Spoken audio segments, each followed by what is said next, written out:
என் சுவாச காற்று வரும் பாதை பார்த்து உயிர் தாங்கி நான் இருப்பேன்.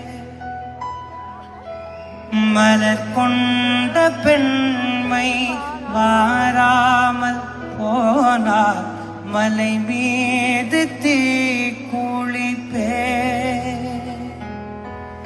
என் உயிர் போகும் போ